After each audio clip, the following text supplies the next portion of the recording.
പാലക്കാട് നഗരത്തിലെ പകുതി കുളങ്ങൾ കാണാനില്ല എന്ന് നഗരാസൂത്രണ വിഭാഗം. 2016 പ്രസിദ്ധീകരിച്ച പട്ടികയിൽ 224 കുളങ്ങൾ ഉണ്ടായിരുന്ന സ്ഥാനത്ത് നഗരാസൂത്രണ വിഭാഗത്തിന്റെ നിലവിലെ കണക്കനുസരിച്ച് 111 കുളങ്ങൾ മാത്രമാണുള്ളത്.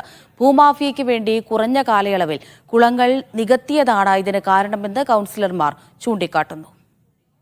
കഴിഞ്ഞ ദിവസം പാലക്കാട് നഗരസഭയിൽ നടന്ന കൗൺസിൽ യോഗത്തിലാണ് നഗരത്തിലെ ജലസ്രോതസ്സുകൾ ഇല്ലാതാകുന്നതിന്റെ ആശങ്ക കൗൺസിൽ അംഗങ്ങൾ പങ്കുവച്ചത്.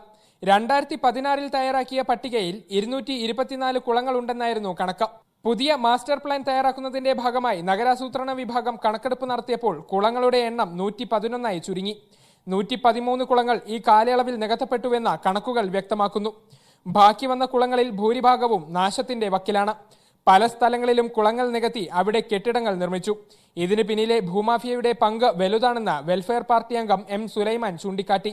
ഭൂമാഫിയകൾക്ക് വേണ്ടി കുളങ്ങൾ തരം മാറ്റി കൊടുത്തിരിക്കുന്നു എന്നുള്ളത് വളരെ ഗുരുതരമായ വിഷയമാണ്. ഈ കുളങ്ങൾ നികത്തുന്നതിന് വേണ്ടി നേതൃത്വം നൽകിയ റവന്യൂ ഉദ്യോഗസ്ഥർക്കെതിരെ ശക്തമായ നടപടി ഉണ്ടാവണം. സർക്കാർ സംവിധാനങ്ങൾ ഇതിൽ വലിയ ഗൗരവത്തോടുകൂടി ഇടപെടേണ്ടതുണ്ട്. പുതിയ പട്ടിക പുറത്തു വന്നതോടെ കുളങ്ങൾ നികത്തുന്നതിനെതിരെ നഗരസഭ ഒറ്റക്കെട്ടായി നിലപാട് സ്വീകരിച്ചിട്ടുണ്ട്. കുളമായി രേഖപ്പെടുത്തിയ സ്ഥലത്ത് ഇനി കെട്ടിട നിർമ്മാണത്തിന് അനുമതി നൽകില്ല. 111 കുളങ്ങളും നീർത്തട സംരക്ഷണ നിയമപ്രകാരം സംരക്ഷിക്കാനും തീരുമാനമായി. മീഡിയ 1 പാലക്കാട്.